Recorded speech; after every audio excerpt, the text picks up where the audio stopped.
that is the best ratings that he had, is the Shannon Sharp era. All right. And they were averaging like right, whatever, 500,000 views an episode. And that's really good for FS1. All right. Now, to give you a frame of reference, like, now they're doing like 40,000. Yeah. 500,000 views a show, 500,000 to 40,000 with post Shannon Sharp. And Skip is no longer that big of a draw because they know it's LeBron James slander and it's Tom Brady sucking. And that's what he does. And that's his stick. And that's been his stick. You said it in slow motion. We got Skip Bayless here, man. Why don't we say from one old useless white guy to another old useless white guy? Skip Bayless, leaving FS1. His last show will be later this summer. Long overdue. No, I mean, again, he's a guy that, there might have been a time 20 or 30 years ago when he was an old school sports reporter type guy who might have wrote some decent articles and got a little cachet as a TV guy and whatever. But for the last several years, decade or more, he's been an annoying shtick guy with a tired routine who has basically associated himself to younger, accomplished black people to stay relevant. 1,000%. But I do have a little more love for Skip Bayless, if you, for lack of a better term, because he did grandfather. He originated the debate game, and it was very entertaining when he first kind of popped up on the scene there, on ESPN. Okay, and he has engineered some careers with Stephen A. Smith and of course Shannon Sharp and others, like a lot of others. He Chris Broussard, a lot of these guys, right? And during his time, in his heyday, Skip Bayless was on top of the game and it needed to be. But he's just stuck around too long. Now, he stuck around too long for our liking. But if they're going to pay you, you stick around as long as they'll pay you. You know what I mean? So I understand that. Get the bad guy. Yeah, I understand that. He's giving you $32 million over there. He's getting paid, like Tobias Harris over there. So I understand that. But and also not only the money, it's the control.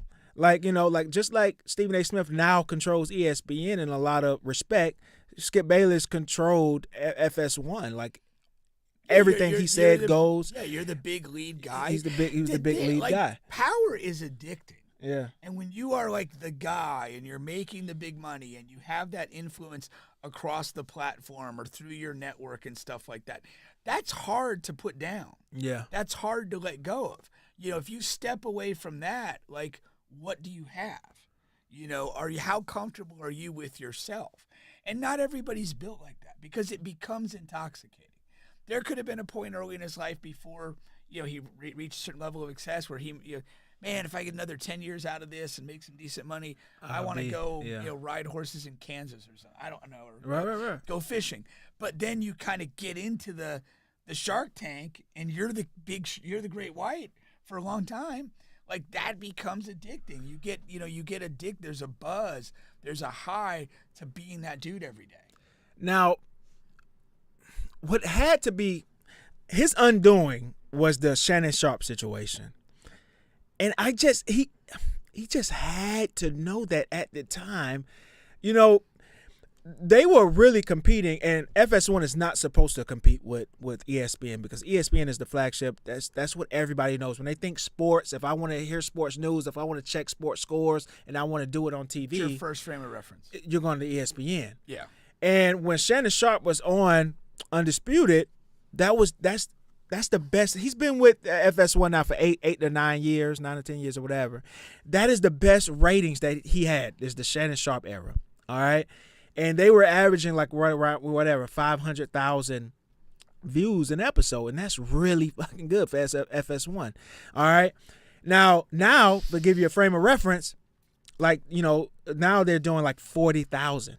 Yeah. 500,000 views a show, 500,000 to 40,000 with post Shannon Sharp. Now, and the reason why I say he had to know that would be in his undoing is because, before Shannon, you have all of these different casts of characters that they would try to pair with Skip that was just not entertaining enough, and they went through a ton of them. Yeah. The only one that stuck a little bit was the Chris Carter thing, and they did well with him, but Chris is he's a little aloof on TV, outside of TV, so that's why he couldn't keep that job. But everybody else was just not entertaining enough to hold that seat and keep people eyeballs there. And Skip is no longer that big of a draw because they know it's LeBron James slander and it's Tom Brady nut sucking. And that's what he does, and that's his stick, and that's been his stick. You said it in slow motion. Nut sucking. And that's been his stick for forever now. But see, a couple things there. Shannon Sharp is really, really good. Yeah. The whole Unc character and his whole persona is top notch. Yeah. I mean, it's compelling. Very few people touch that as far as like a consistent persona. So you have to see that in real time. Right. But what happens is you're not as sharp as you once were. And again, you fall into this like shtick based stuff where you're not being original anymore. You're not reacting and living to news and creating content as it arises. You're falling on these tired storylines. Mm-hmm. And you're also getting really comfortable with Shannon Sharp. Yeah. And I think that's the thing. I think he got too comfortable with him. And I mean this on a personal level. Yeah. That he would say things that were just over the line. Yeah. And I think it caused a legitimate friction between the two guys. And again, if you push a guy hard enough, he's got a breaking point. It's like, I don't care what the money is. I'm not putting up with this anymore. Yeah. And that's kind of where that went. No, yeah, for sure. For sure. And lastly, and you mentioned it briefly there, it's just once Shannon left, like Skip was just in sheer desperation mode. Yeah. The whole Lil Wayne thing, and not just Lil Wayne. You're bringing on like the lowest guys on Lil Wayne's music group with Yella Beezy and this other guy. Like nobody even listens to their music. Why do we want to hear a rapper's take that nobody listens to on this show? Like, we really don't want to hear Lil Wayne. Lil Wayne is my favorite rapper of all time. I don't care what he has to say about sports. I just don't. I'm not tuning in for him. But what I thought at the time that Shannon Sharp left, like from a perception standpoint, like not who owns the show or who gets paid more. Like to me, Shannon was the bigger part of the show. Yeah, especially at that point. But basically because Skip actually more or less owned the show. Yeah. He was the guy that basically Shannon had to leave. Yeah. And once he left, like what other person of high quality is going to step in that seat after what he did with Shannon? Yeah. Like that's the problem. Like you treated somebody in a bad way that was very valuable to you. And who in their right mind is going to jump at the opportunity to be next in line for that?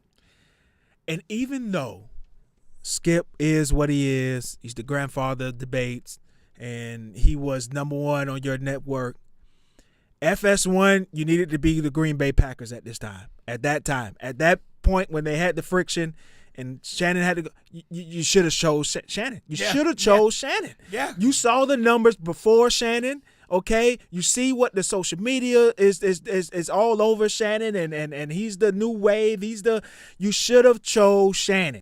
Now you're screwed because Shannon's left, and he's had such an immense, crazy success. Skip failed, and Skip is your flagship. Now he's out of there. Now what do you do? Yeah. What do you do? There is no other Shannon right now on the horizon.